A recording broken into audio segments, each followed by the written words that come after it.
Hi friends, this is Uju.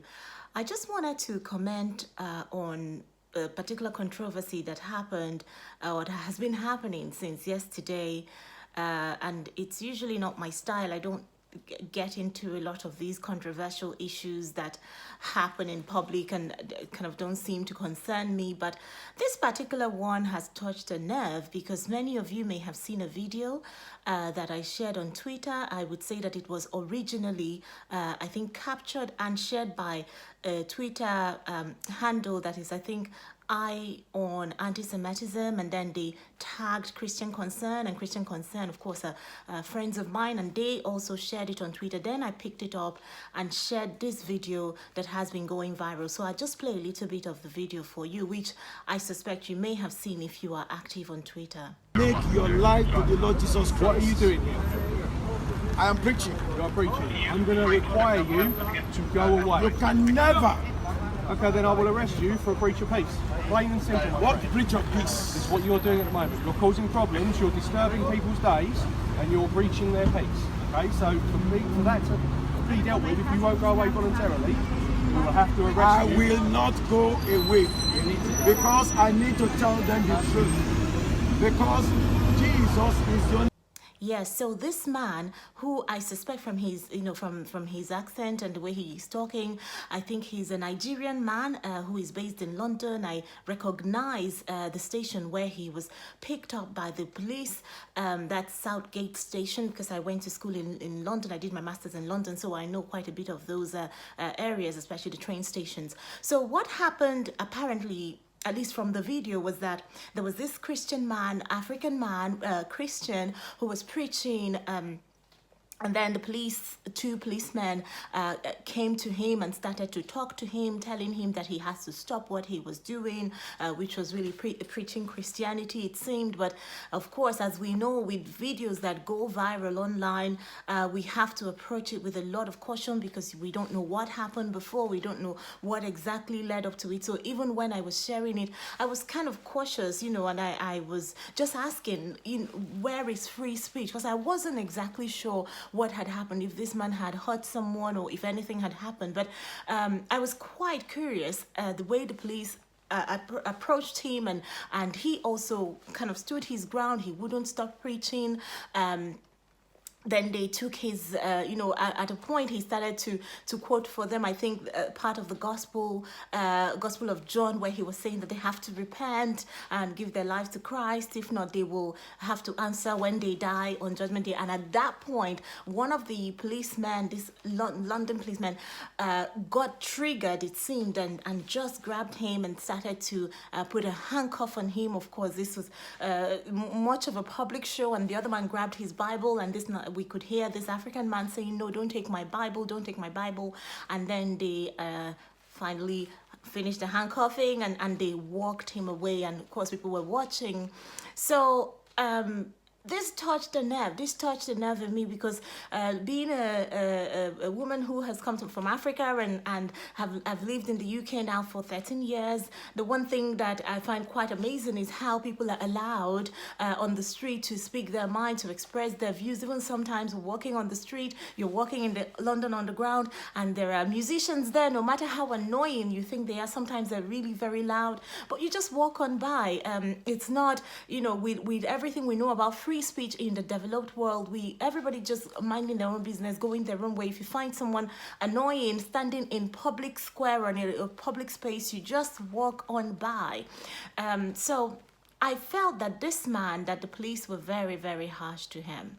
Now, fortunately, the video that I shared on Twitter, that wasn't originally mine. It's from Eye on Anti-Semitism, and I shared it, but it has now got more than 7,000 views between yesterday and today. Or not just 7,000 views, I mean 7,000 retweets, and a lot of people have now seen it, maybe 100,000 people or so. So it's really going viral.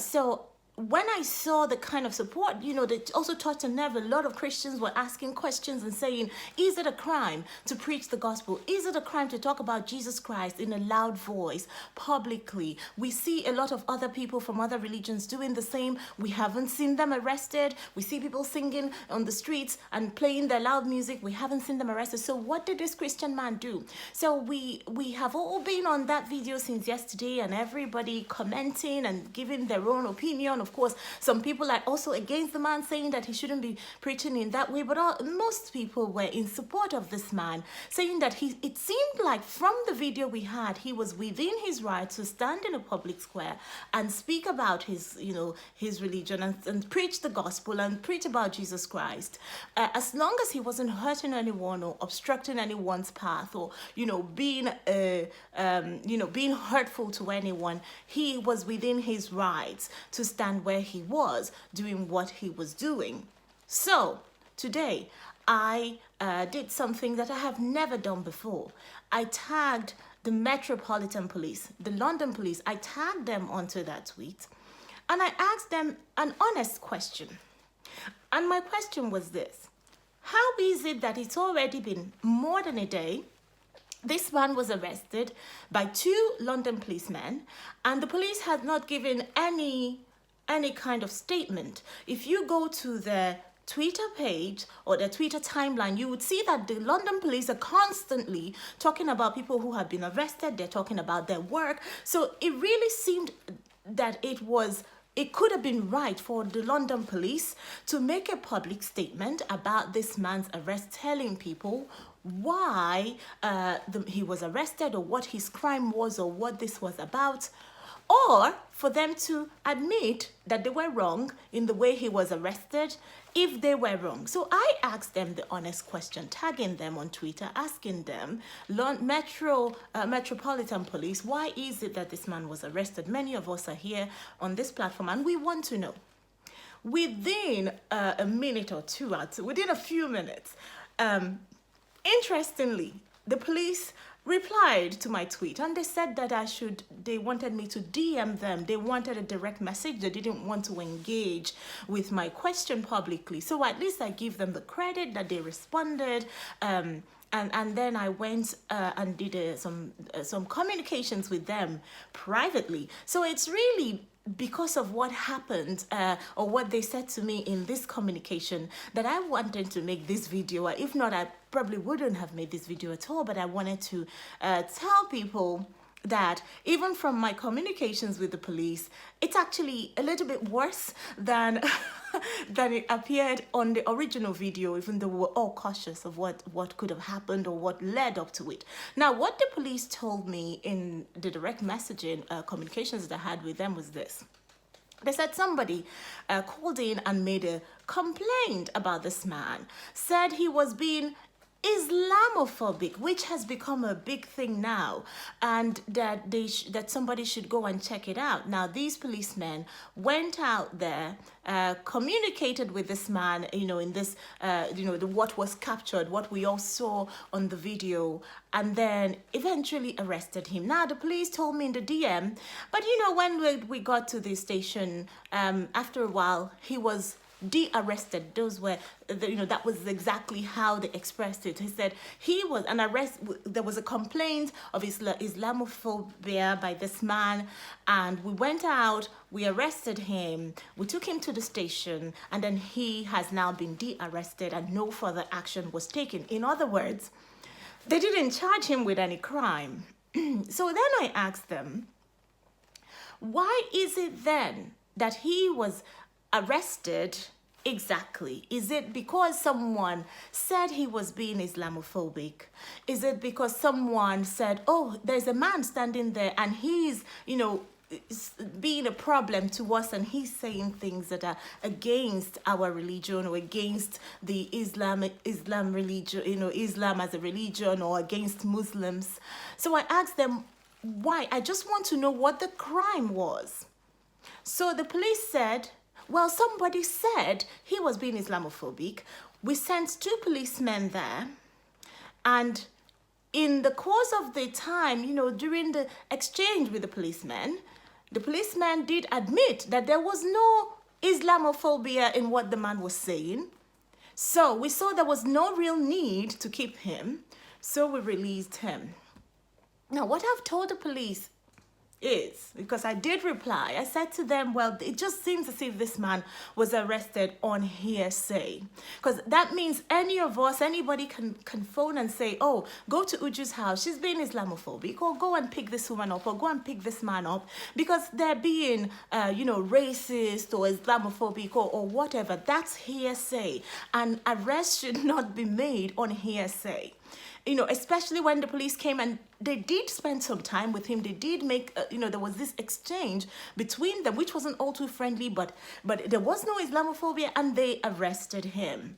So I told the police in the DM that I honestly think, with all due respect, that they should make a public apology to this man. They should give a statement to say he was wrongfully arrested, and the policeman who had arrested him with such, made such a show of it, made such a production of it, right outside the train station, that people were videoing it. They should also be cautioned, and they should admit some wrong, that this all went wrong, and this man was never supposed to have been arrested in the first place. And the police wrote me back and said, well, we're only doing our job, and if the man has any complaint, he can come forward and complain and take further actions. Now, I don't know who this man is. As I said, he sounded very much like a Nigerian, and I identified that, but we don't know who he is. Perhaps as the video is going viral, we're hoping that maybe somebody can find him, or he can somehow see the video and speak up. But I think that the police have messed up. I think that the Metropolitan Police have messed up this time around, and they should admit that they have done this. The reason I'm jumping on this, in a way, is because I believe that this has a lot to do with the man being Christian, and this has a lot to do with the particular message that this man was sharing or preaching at that point. I think that if he wasn't Christian, he would not have been arrested. I feel that, if he wasn't holding the Bible and talking about sin and talking about Jesus, he would not have been arrested, because the police would have said, well, there's no Islamophobia here. But they still found a way to, get into this fight with the man, or this squabble with the man, and eventually ended up in a very shameful and public arrest. And I think that the police have messed up. And I think that Christians are particularly, especially in many of these Western countries, they're considering that Christians are particularly annoying, or particularly becoming nuisance, or that our message is not for public sharing, or that our message is not for, public consumption, whereas other people are allowed to march on the streets, do whatever. We are not being given that freedom, and in fact, our freedoms are being taken away. And that's why I thought that I should just make this short video, or no, it's no longer a short video, but I should make this video and talk about this, and just let you all know, and ask people to please raise their voices and demand that the London police should address this in a public manner, because the way in which the man was pulled away from the train station was also very public. So in the same way, they should take back what they did, and they should make proper apologies. And the policemen should also make proper apologies, because what they did, I think, was wrong. And from what the police have told me, they had absolutely no right to do what they did to the man.